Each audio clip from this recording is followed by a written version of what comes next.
Yes, that's right. We were in Japan, courtesy Fujifilm India. During our trip, we visited the Fujifilm factory. The video is up already. I think you must go and take a look at it. Very interesting video of their high-tech facility. And then we went to CP Plus. CP Plus, as you know, is one of the most prestigious, if not the largest, exhibitions, photography exhibitions in the world. And also, we go to test and try their latest camera, the X-T30.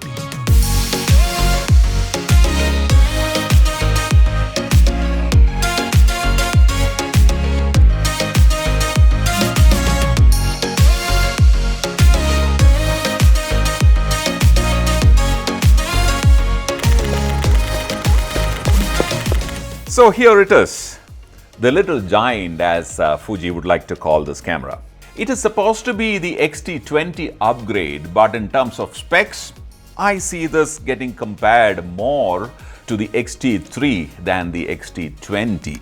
I think Fuji is calling this a little giant probably because of the same reason. With the launch of this camera, I think Fujifilm is going to take all the other crop sensor DSLR cameras head on.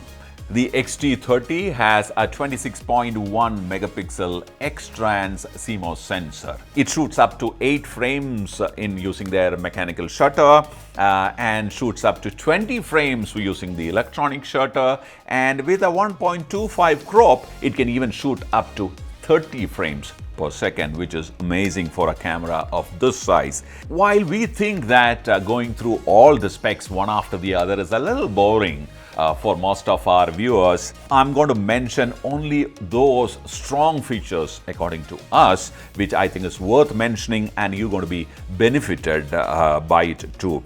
So the first one according to us, and the most important one, is face detection and eye detection, which at this point not available even in X-T3. But we hear that it will be available soon with a firmware upgrade in X-T3. Now that is made possible by 100% screen filling face detect mechanism. The X-T30 records 4K up to 30 frames per second internally. Of course, it will be only an 8-bit 420, but if you have a recorder connected to it, it will allow you to record 4K 30p at 10-bit 422, which is an amazing news for cinematographers and videographers. But if you choose to shoot Full HD, you can go up to 120 frames per second, which is amazing for a camera of this size. The Fujifilm shooters, I know, really enjoy shooting their stills using the film simulation mode.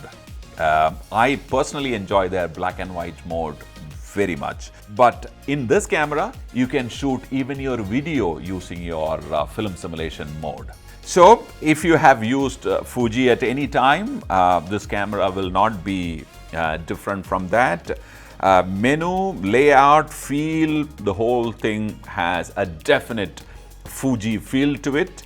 They have always stuck to their conventional photography film camera look in their, the so-called retro look to their cameras, which has now become a design philosophy for Fuji cameras, which I particularly like. After visiting their Fujifilm factory, especially their lens assembly factory, I've started to like the Fuji lenses a little more because, I saw the way how it was made, and, I particularly like their metal, barrels, which is kind of difficult to find these days in most of these new mirrorless cameras. What else? Of course, the LED is very good, but unfortunately, it doesn't have a fully articulated, screen, which I think is something which Fuji should have given, because I tried to vlog with this camera while in Japan on the streets and in the factory, and I missed that fully articulated kind of viewfinder.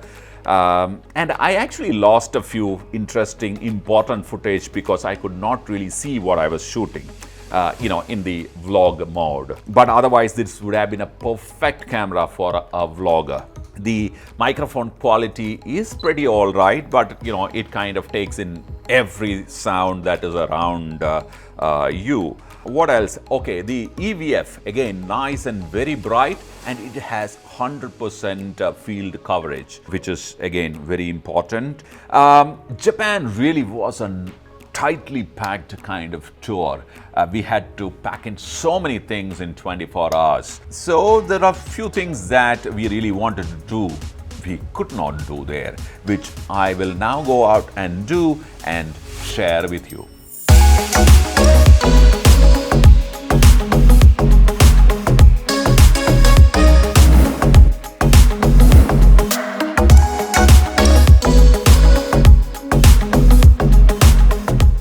So the first thing that you notice is how light I am traveling today.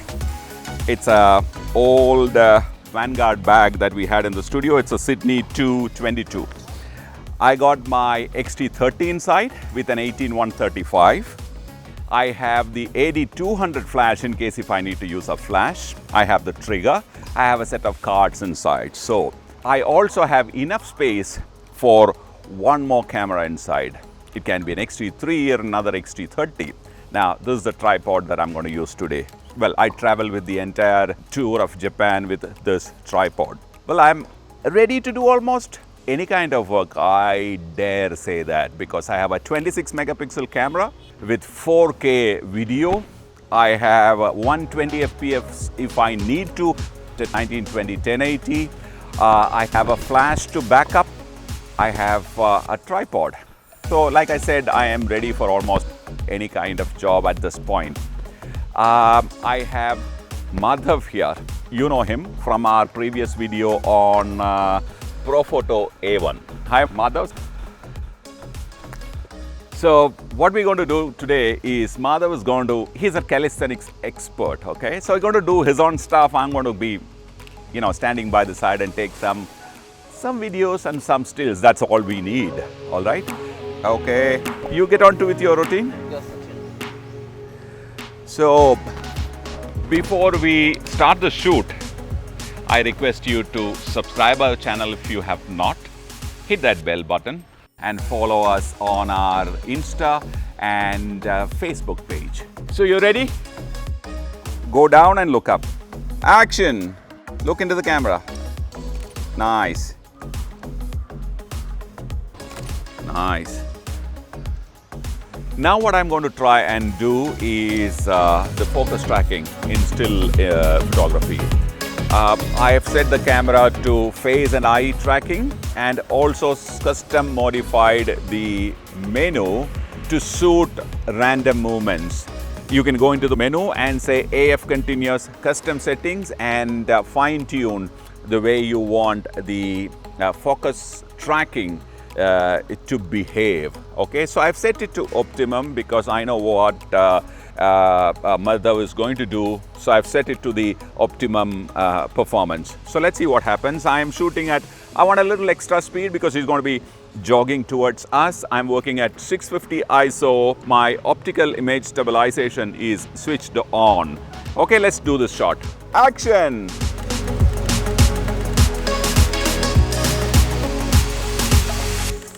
Oh yeah, nice. Take a look at it. I think we have all the shots. Nice and sharp. So what we shot was uncompressed RAW, which means 26.1 megapixel uncompressed in continuous high.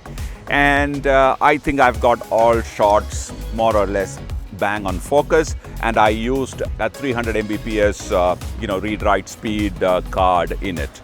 So the speed of the card is also equally important, especially when you record video. But if you're shooting 9 frames uncompressed, sometimes even with a JPEG with it, I think you require a good, fast SD card. It's very critical. Okay, so keep that in mind. Now I'm going to try some film simulations, which Fuji is known for.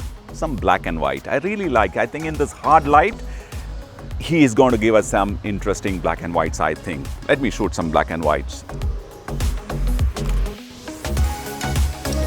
Nice, huh? Ready. So we move to the next. We'll do a little bit of video. Okay. Keep doing that exercise. Warming up. Warming up. Keep doing that warm up. And action.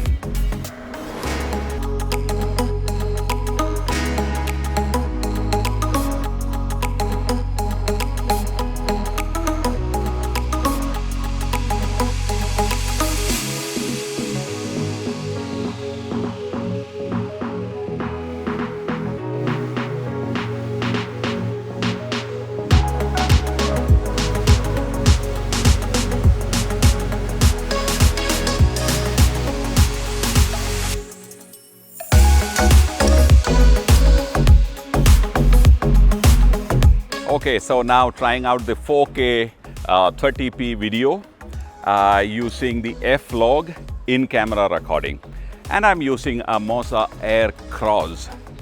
You can see how light the camera is. Yes, I'm having some difficulty in balancing the 18-135 on the Moza because of improper balancing. You need a little bit of you need to work around it a bit. I also have a variable ND filter in front to compensate for the light. One thing I noticed is that the moment you switch to F-Log, the camera switches to its native ISO, which is 640. Okay, so must remember that. Action.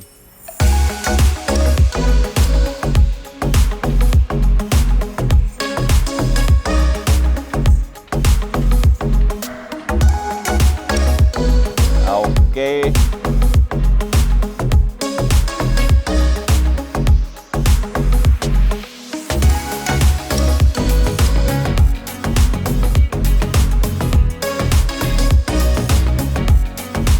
And action.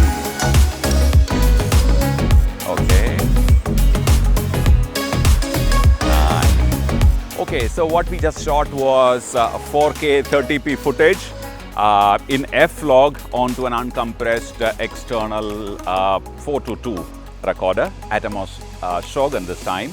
And we also managed to record along with the face tracking indicators and the eye tracking indicators, which you can see for yourself.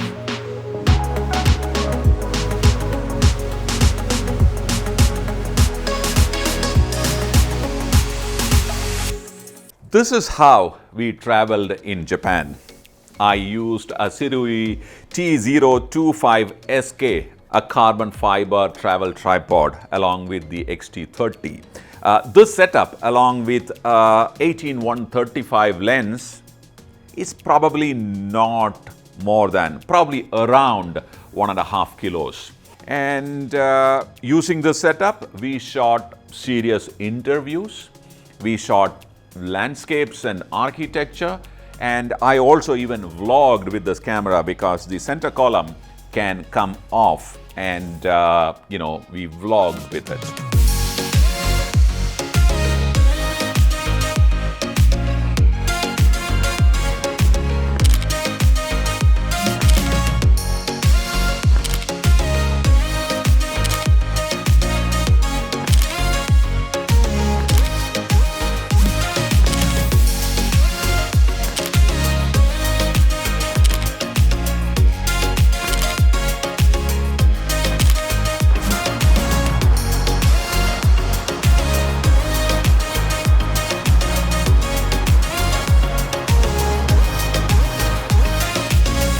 So this camera with this kind of a setup, which is like a very basic setup, is capable of creating very high quality stills and videos. Which means someone who wants to travel light and yet capture great quality images, this camera will be a good camera to consider. Probably not in the order of preference. I would definitely say a serious amateur who doesn't have deep pockets but yet worries about or cares about the quality of stills and videos that he or she wants to create. Well, this camera probably will be an ideal choice for them. The other person who would definitely like to use this, an X-T3 user, Okay, this camera can be a very good second camera for him. He doesn't have to spend all that money to buy another X-T3 body. This X-T30 will be a suitable companion. So personally, I would call it not the little giant, it's also a little brother to the X-T3. Now, the other set of people who's going to definitely like this camera are the videographer who uses gimbals, extensively. The 4K footage, the 1080, 120p, they're going to really love it. The added advantage is that you don't need to have those heavy gimbals to mount this camera. You can buy something like a Moza Air Cross, which is now very cheap, and have this camera mounted on it. So that is another bunch of people who probably would like this camera. Who else? I meet a lot of wedding photographers from upcountry, locations. Most of them don't really have money to buy full frame SLR cameras or top of the line crop sensor cameras. They all do a compromise job with those entry-level crop sensor cameras or mid-range crop sensor cameras with the kit lens. Now, if you refer to one of our videos on which camera, what lens, we have very clearly said that it is the lens, the kit lens in particular, is the real culprit in, not getting good quality image and video.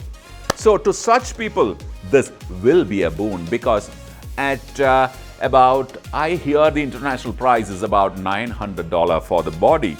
And in India, Fuji is selling the body along with the 1855 and the 18-135 lenses. So this 18-135 lens would be equivalent to, let's say, a 24, 200, 210 and thereabouts, which probably is all that a wedding photographer needs to do everything from a wide-angle group shot to a mid shot to a close-up shot. So one camera and one lens is all that you would require to cover an entire wedding. So with the kind of price which hopefully Fuji would be launching this camera in the Indian market, this setup would be all that an upcountry wedding photographer would require. He can do fantastic stills and great video using this. Okay, so what else?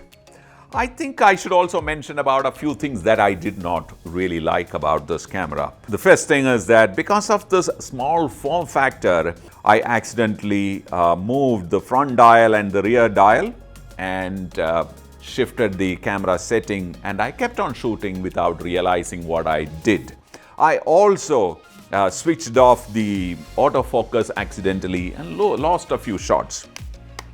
So I wish the camera had a lock function. You lock the camera and the camera stays in that particular state of setting so that you can continue to shoot in that setting till you decide to change it. So there is no accidental switching of modes. It's only because the form factor is very small. Okay. Second, of course, is the rear monitor. I wish it had more than just two positions.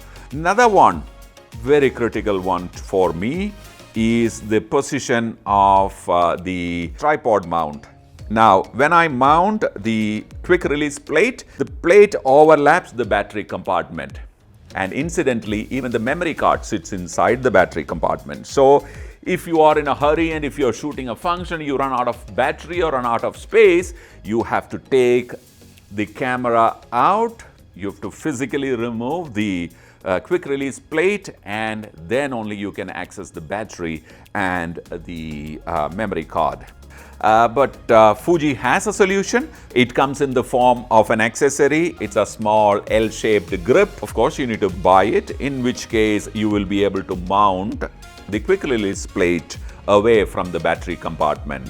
So be warned about that. So, like any other camera brand, pricing is going to be key for the success of this camera in Indian market. I keep saying this. We are very, very price sensitive. And I hear that Fuji has a plan. Okay, so I don't know that yet, but I kind of hear it in the air.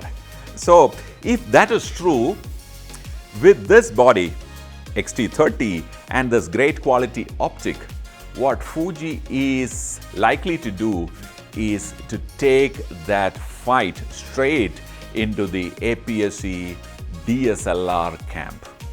We'll have to wait and see what happens. Bye for now.